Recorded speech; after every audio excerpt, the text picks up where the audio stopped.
What is going on, college basketball fans? And this is March. The madness was for real. Day one of round of 64, but I do have a full recap of the round of 64 day one here for you guys today. Before we get started, I just want to say subscribe if you guys are new. Daily college basketball March Madness coverage here on the channel. Let me know what your guys' favorite game of the day was. And before we get started, a quick word. An 8-seeded Maryland. This was a really good game. West Virginia got out in front early. Maryland came back, and ultimately it was West Virginia's foul trouble from their bigs that got them into trouble in this game. That and poor shot selection down the stretch from guys like Eric Stevenson, who usually is on fire from behind the three-point line, just couldn't get it to go. Kedrian Johnson for West Virginia, he is a baller, played his butt off in his last game as a fifth-year senior. But Maryland closes it out, played great in the post, not only scoring out of the post, but kicking it out to their shooters from the post. But West Virginia goes down. Maryland survives, and that game broke my bracket and broke my heart. Our next game was between 4-seeded Virginia and 13-seeded Furman, and we got our first big upset and first buzzer beater of this year's March Madness. Very, very common Tony Bennett choke job in this game. Furman hangs around all game, but it seems like Virginia has control up until the last 5 or so minutes when Furman really started to storm back and looked like they wanted it more. In the last possession of the game, Kihei Clark gets trapped in the corner off of the inbound, throws a Jameis Winston pass into triple coverage. Furman gets the steal, passes it to the wing, and Furman hits the three-pointer with 2 seconds left on the clock to go up by 1, and Virginia, unable to get the half-court heave to falls to 13-seeded Furman. The Paladins keep dancing. Next game was between 7-seeded Missouri and 10-seeded Utah State. A lot of people were picking Utah State in this game. I had Missouri. It was a Demoy Hodge, Kobe Brown masterclass. They came to play. In Utah State, they played hard, but they were bricking it up from behind the arc, and it was looking like the Mountain West curse was going to continue. Next game was between Kansas and Howard was actually hanging around up until late in the first half. Kansas pulled away, and they never looked back. Just an all-around great game, even without Bill Self coaching this game. Hopefully he's better and back soon. It was just an all-around great team win for this Kansas team. Next game, we had another 1 versus 16. It was Alabama versus Texas A&M at Corpus Christi, and Brandon Miller, out of ammo in this game, had 0 points this entire game, but Alabama, enough weapons around Brandon Miller to be able to pull out the W. Alabama kills Corpus Christi out of the dance. This game was between 5-seeded San Diego State and 12-seeded Charleston College, and the Mountain West curse is broken as San Diego State was able to hold on and close it out with some late game free throws over Charleston. Matt Bradley is a hooper. San Diego State put on a defensive clinic. I feel like every time I was tuning into this game or checking on it, they were forcing a turnover or getting a defensive stop, forcing a bad shot, and I cannot wait for the Aztecs versus the Paladins, round of 32. Saturday. And next we had our 2-seed Arizona up against our 15-seed Princeton, and for the 3rd year in a row, a 15-seed has upset a 2-seed, and we might have found our Cinderella of the year with the Princeton Tigers. I mean, very likable team. They fought hard. They were hustling. This team versus Missouri is going to be very fun. I think Princeton can move on to the Sweet 16. We may have found our Cinderella. I also do want to mention that Ballo and Krissa were hurt for Arizona playing in this game. They still played, but they were playing hurt. Still, Arizona should have had enough to beat them. Princeton with an all-time great upset. Amazing game. Tigers move on. The game we had was Arkansas and Illinois. Pretty decent game down the stretch. Arkansas just by far looked like the better team.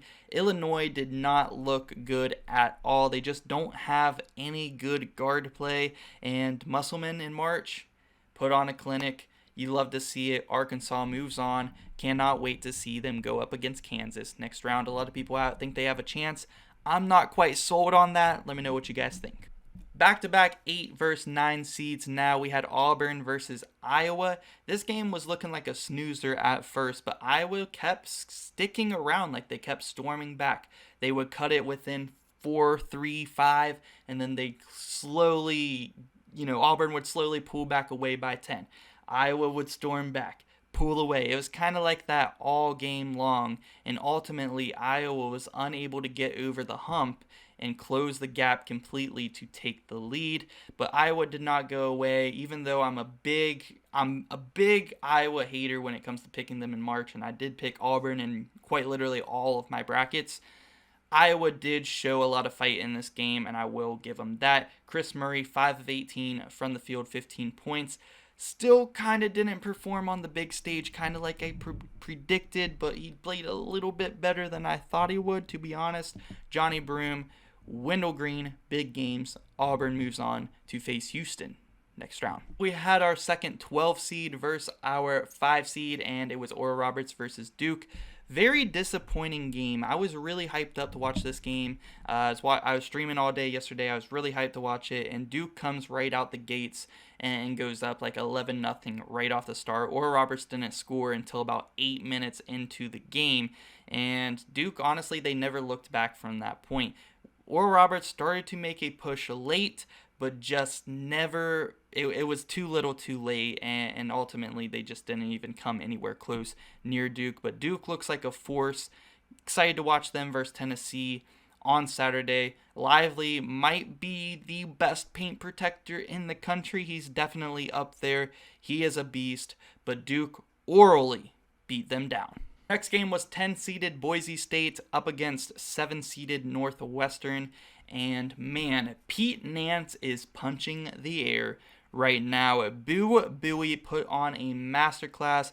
Boise State could not close the gap. They were another team that were just starting to get back into the game. 2, 3, even 1 points. Maybe even they tied it at one point. They might have.